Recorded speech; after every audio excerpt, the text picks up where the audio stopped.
زبان مسلمان اپنے وطن اپنی زمین پر اپنا حق چاہتے ہیں، حالانکہ اگر نماز چھوڑ دے مسلمان تو اسلام میں اس کا کوئی حصہ نہیں۔ تو اگر یہ زمین سے حصہ، کاروبار سے حصہ، ملازمت سے حصہ کیسے لے سکتے ہیں کہ امر معروف و نہی منکر کے فریضے کے چھوڑنے پر جو غیروں کے تسلط کا عذاب ہے، تو حدیث میں صراحتاً ہے کہ یہ امت بلائی کو کرنا چھوڑ دے گی، برائی سے روکنا چھوڑ دے گی۔ تو لوگ کہتے ہیں کہیں بھی نہیں چھوڑا، اتنی کتابیں ہیں امر معروف پر، اتنی کتابیں لکھی جا رہی ہیں نہی منکر پر، اتنے اخبارات میں اتنے چینل چل رہے ہیں۔ جی ہاں، سنو تو صحیح، لوگوں کی جہالت، اتنے چینل چل رہے ہیں کہیں کہ امر معروف اور السلام علیکم دوستو، welcome back to my YouTube channel live Delhi مرکز بیان۔ امید ہے آپ سب خیریت سے ہوں گے۔ آج ہم بہت ہی اہم بیان سنیں گے حضرت جی مولانا سعد صاحب کا۔ ویڈیو میں آگے بڑھنے سے پہلے آپ سب سے گزارش ہے، اگر آپ نے چینل کو سبسکرائب نہیں کیا ہے تو چینل کو سبسکرائب کر دیں۔ ہمارے فیس بک پیج اور انسٹاگرام پیج کو فالو کرنے کے لیے ڈسکرپشن میں دیے ہوئے لنک پر جائیں اور ہمارے پیج کو فالو کریں۔ بنا اسکپ کیے بیان کو لاسٹ تک دیکھیں، لاسٹ میں کمنٹ کر کے بتائیں کہ یہ بیان کیسا لگا آپ کو۔ اور چلیے اسٹارٹ کرتے ہیں بیان کو۔ زبان مسلمان اپنے وطن اپنی زمین پر اپنا حق چاہتے ہیں، حالانکہ اگر نماز چھوڑ دے مسلمان تو اسلام میں اس کا کوئی حصہ نہیں۔ تو اگر یہ زمین سے حصہ، کاروبار سے حصہ، ملازمت سے حصہ کیسے لے سکتے ہیں؟ امت کی جو ارتداد کا اصل سبب ہے وہ امت کا نماز چھوڑ دینا ہے۔ تم لاکھ کوشش کر لو، تنظیمیں بنا لو، جو چاہے کر لو، جب تک امت نماز پر نہیں آئے گی امت ارتداد سے بچ نہیں سکتی۔ امت کی ارتداد سے بچنے کا ایک ہی ذریعہ ہے کہ امت نماز پر آ جائے، امت نماز پر آ جائے، کیونکہ نماز چھوڑنے والے کا اسلام میں کوئی حصہ نہیں ہے۔ تو پھر ارتداد کیا بعید ہے، پھر ارتداد کیا بعید ہے؟ جب نماز چھوڑنے والے کا اسلام میں حصہ نہیں تو پھر مسلمان اسلام پر باقی کیسے رہے گا؟ جس مکان میں آپ کا حصہ نہیں، آپ اس مکان میں قیام کب تک کریں گے، کیسے کریں گے؟ مثال کے طور پر کرو، جس مکان میں آپ کا حصہ نہیں اس میں آپ کب تک رہیں گے؟ حضرت کا قول ہے کہ جو نماز چھوڑ دی اس کے اسلام میں کوئی حصہ نہیں۔ اس زمانے مسلمان اپنے وطن اپنی زمین پر اپنا حق چاہتے ہیں، حالانکہ اگر نماز چھوڑ دے مسلمان تو اسلام میں اس کا کوئی حصہ نہیں۔ تو اگر یہ زمین سے حصہ، کاروبار سے حصہ، ملازمت سے حصہ کیسے لے سکتے ہیں؟ میں یہ سوچتا رہتا ہوں کہ اس زمانے میں سارے ملک کے مسلمان اس اعتبار سے سوچ رہے ہیں کہ ہمیں ہمارا حق نہیں مل رہا، یوں نہیں سوچ رہے کہ ہم سے اللہ کا کون سا وہ حق ضائع ہو رہا جس سے ہمارے اپنے حقوق ضائع ہو رہے، جس سے ہمارے اپنے حقوق ضائع ہو رہے۔ ہمارے حقوق پر کیوں غیروں کا تسلط ہے؟ وہ تو حدیث میں صراحت میں فرما دیا صاف بالکل کہ جب یہ امت دعوت کا کام چھوڑ دے گی، جب یہ امت دعوت کا کام چھوڑ دے گی تو اللہ تعالیٰ ان پر ظالم حکام کو مسلط کر دے گی۔ سیدھی بات ہے، ہم دعوت کہتے ہی اس کو ہیں، ہمیں معروف اور نہی منکر۔ ساری احادیث میں، قرآن میں، صحابہ کرام کے اقوال میں دعوت اصل ہے ہی ہے۔ یہ تو غلط اور ناسمجھی کی بات ہے کہ یہ سمجھنا کہ دعوت صرف غیر مسلموں کے لیے ہے، یہ تو ناسمجھی کی بات ہے۔ غیر مسلموں پر تو انبیاء اور صحابہ کی محنت بہت مختصر ہے، بہت مختصر ہے اور بہت نرم دعوت ہے، اور ان کے لیے اکراہ اور زبردستی بھی نہیں ہے، لا اکراہ فی الدین، کہ غیروں کو اسلام پر مجبور کر کے اسلام میں داخل نہیں کیا جائے گا۔ ہاں آپ دعوت دے سکتے ہیں، لیکن اللہ کے فریضے کے ادا کرنے پر اور زکوٰۃ کے ادا کرنے پر مسلمان کو مجبور کیا جائے گا۔ ابو بکر رضی اللہ تعالیٰ عنہ قتال کے لیے تیار تھے زکوٰۃ روکنے والوں سے، قتال کے لیے تیار تھے زکوٰۃ روکنے والے، لیکن حضور اکرم صلی اللہ علیہ وسلم نے اس کافر کو قتل نہیں کیا جس نے آپ پر تلوار سوت لی تھی جب آپ قیلولہ فرما رہے تھے درخت کے نیچے، اور یہ فرمایا آپ نے اس دیہاتی سے کہ اسلام لاؤ گے؟ اس نے کہا نہیں اسلام نہیں لاؤں گا. تو آپ نے قتل نہیں کیا. یہ نہیں کہا کہ اسلام لے آؤ ورنہ قتل کر دوں گا، نہیں، آپ نے قتل نہیں کیا. علماء نے لکھا ہے کہ کافر کو اسلام کے لیے مجبور نہیں کیا جائے گا، لیکن اس نے یہ کہا کہ میں نہ آپ کا مقابلہ کروں گا اور نہ آپ کا مقابلہ کرنے والوں کی مدد کروں گا، یہ میں وعدہ کرتا ہوں، لیکن اسلام کو قبول نہیں کرتا. تو میں جاؤ، نہ آپ نے اس سے کوئی انتقام لیا، نہ اس کو قتل کیا، نہ اس کو قتل کی دھمکی دی اسلام قبول کرنے کے لیے، نہیں. میں نے عرض کیا کہ اس زمانے میں لوگ سمجھتے ہیں کہ دعوت محض غیر مسلموں کے لیے ہے، حالانکہ فرعون کے لیے دعوت موسیٰ علیہ السلام کی بہت مختصر، بہت نرم.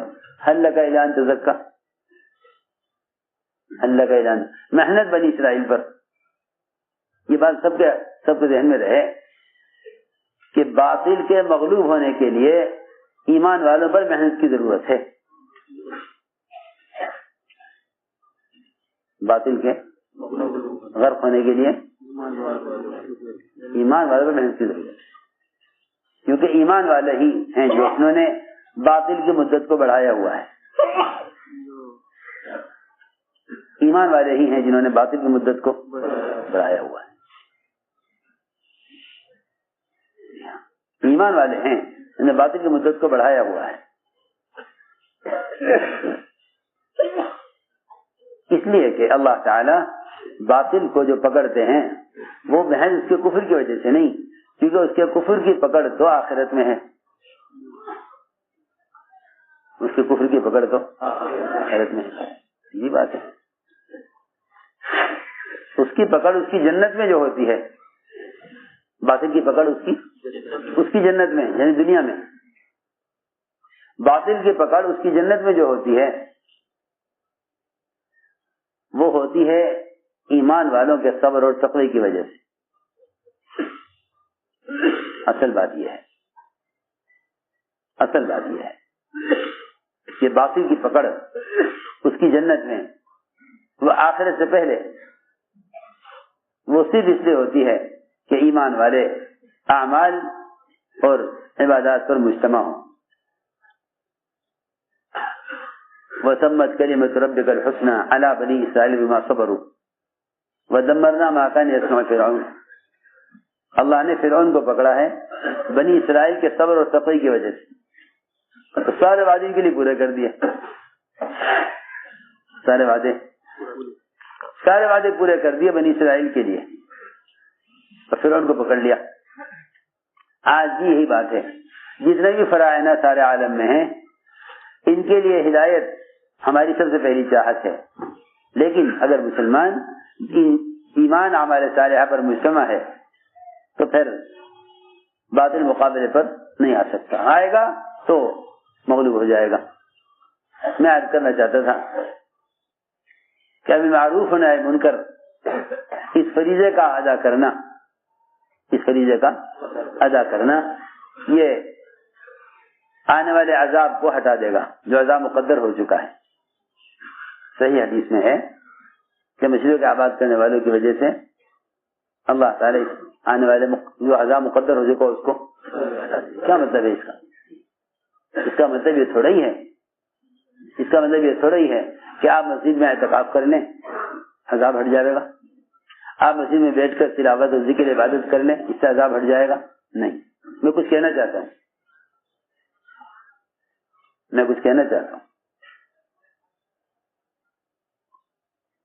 انفرادی عبادات سے عذاب نہ ہٹے گا. اس وقت میں حالات جیسے بھی ہیں، کہیں امراض کی شکل میں، کہیں حکام کی زیادتیوں کی شکل میں لوگ آگے پوچھیں گے کوئی وظیفہ بتا دو. ہم نے عرض کیا کہ سب سے بنیادی وظیفہ جو مسلمان کا تھا امر معروف و نہی منکر،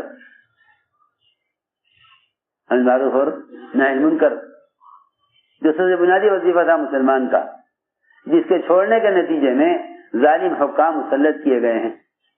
جو حدیث ہے نا، میں تو ادھر سے کچھ بھی نہیں کہہ رہا. جس کے چھوڑنے کے نتیجے میں ظالم حکام مسلط کیے گئے ہیں، تم اس فریضے کی ادائیگی پر آ جاؤ تو اللہ تعالیٰ اس عذاب کو ہٹا دیں گے، اللہ اس عذاب کو ہٹا دیں گے، کیونکہ یہ فریضہ سنت کے طریقے پر ادا نہیں ہو رہا۔ امر معروف اور منکر کا فریضہ سنت کے طریقے پر ادا نہیں ہو رہا، ہم یہ سمجھانا چاہتے ہیں۔ امر معروف اور نہی منکر کا فریضہ سنت کے طریقے پر ادا نہیں ہو رہا، جس دن یہ فریضہ اس طریقے پر ادا ہو جائے گا نا کہ تم لوگوں کو منکر سے نکال کر معروفات کی ادائیگی پر لے آؤ، تو حدیث میں آتا ہے کہ ہم وہ عذاب ہٹا دیتے ہیں جس کا آنا مقدر ہو چکا ہے، صرف ان لوگوں کی وجہ سے جو مسجدوں کو اعمال سے آباد رکھتے ہیں۔ کیا مطلب ہے اس کا؟ میں عرض کر چکا کہ اس سے مسجد میں رہ کر انفرادی اعمال کرنا مراد نہیں، بلکہ سنو اب آگے بات، بلکہ جن منکرات کے کرنے کی وجہ سے عذاب آ رہا ہے، جب مسلمان منکرات کو چھوڑ کر مسجد کے ماحول میں آ جائے گا تو جو عذاب کے اسباب ہیں وہ ختم ہو جائیں گے، عذاب ہٹا دیا جائے گا، جو عذاب کے آنے کے اسباب ہیں وہ ختم ہو جائیں گے۔ جب اسباب عذاب ختم ہو جائیں گے تو عذاب بھی ہٹا دیا جائے گا۔ دیکھو دوسری کتنی آسان بات ہے۔ امر معروف و نہی منکر کے فریضے کی ادائیگی سے ہم آنے والے عذاب کو ہٹا دیں گے۔ اس کا مطلب ہی یہی ہے کہ تم لوگوں کو دعوت دے کر منکر کے ماحول سے نکال لو۔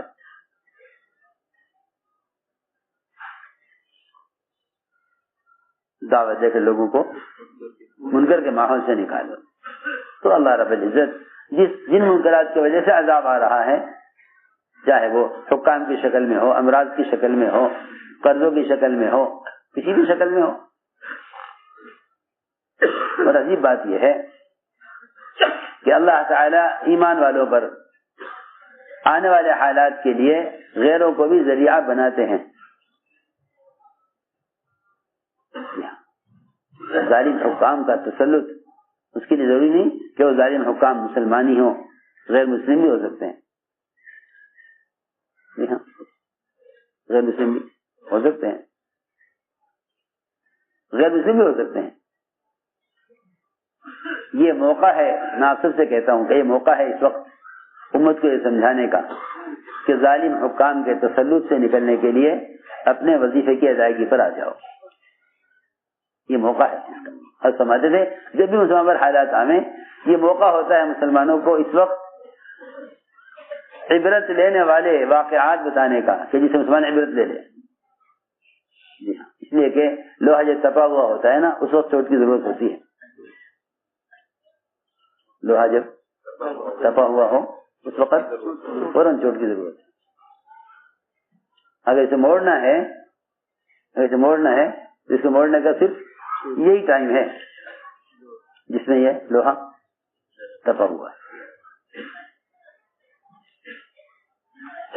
لوہا تپا ہوا ہے۔ لما احمر الحديد في النار فيكون لين فتحوله كما تشاء، الحديد لين لما احمر في النار۔ تو جو احوال امت پر ہیں یہ موقع ہے اس وقت امت کو آسانی کے ساتھ ان اعمال کی طرف لانے کا جو اعمال عذاب کے ہٹنے کا ذریعہ ہے۔ میں عرض کرنا چاہتا ہوں، میں کیا بتاؤں سمجھ تو آنے کے لیے، اور لوگ لے جائیں گے غلط رخ پر۔ یہ وقت اللہ کو منانے کا ہے، حکومت کو منانے کا نہیں ہے۔ یہ وقت اللہ کو منانے کا ہے۔ سارا نظام قدرت کے قبضے میں ہے۔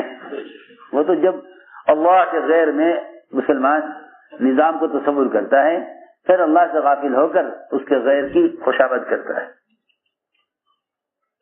میں یہ سمجھانا چاہتا تھا کہ امر معروف و نہی منکر کے فریضے کے چھوڑنے پر جو غیروں کے تسلط کا عذاب ہے، تو حدیث میں صراحتاً ہے کہ یہ امت بلائی کو کرنا چھوڑ دے گی، برائی سے روکنا چھوڑ دے گی.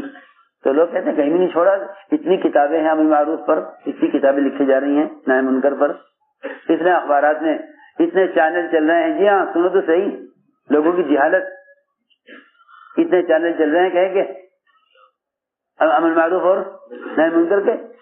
اسے میں سمجھانا چاہتا کہ ان رواجی طریقوں میں رواج کی ظلمتیں ہیں. یہ رواجی طریقے سنت کے اثرات سے، سنت کے انوارات سے، سنت کی قوت سے، سنت کے رعب سے بالکل خالی ہیں.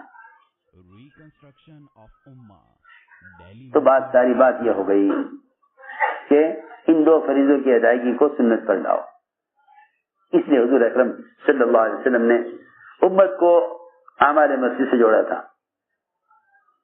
دوسری بات یہ ہے کہ مسلمان اس کا عادی تھا کہ اپنے ہر مسئلے کو لے کر مسجد آئے. مسلمان کو اس کا عادی بنایا گیا تھا، اپنے ہر مسئلے کو لے کر مسجد آئے. بارشوں کا رکنا، سیلابوں کا آنا، زلزلہ کا آنا، کہیں دریاؤں کا چلانا، سارے کام مسجد سے ایسے کیے جاتے تھے جیسا کوئی کسی ملک کا جو ہے پایہ تخت ہوتا ہے، یا کسی شعبے کا کیا کہنا چاہیے کنٹرول روم ہوتا ہے نا، کہ وہاں سے سارا نظام کنٹرول کیا جاتا ہے، سارا نظام کنٹرول کیا جاتا ہے. بالکل مسجد ایسی تھی کہ سارا نظام زمین آسمان کے درمیان کا اسے مسجد سے چلایا جاتا تھا، اس کو مسجد سے چلایا جاتا تھا. سمجھتے تھے صحابہ کرام کو اس کا عادی بنایا گیا تھا کہ کوئی مسئلہ پیش آئے تم اس کو لے کر مسجد میں آؤ.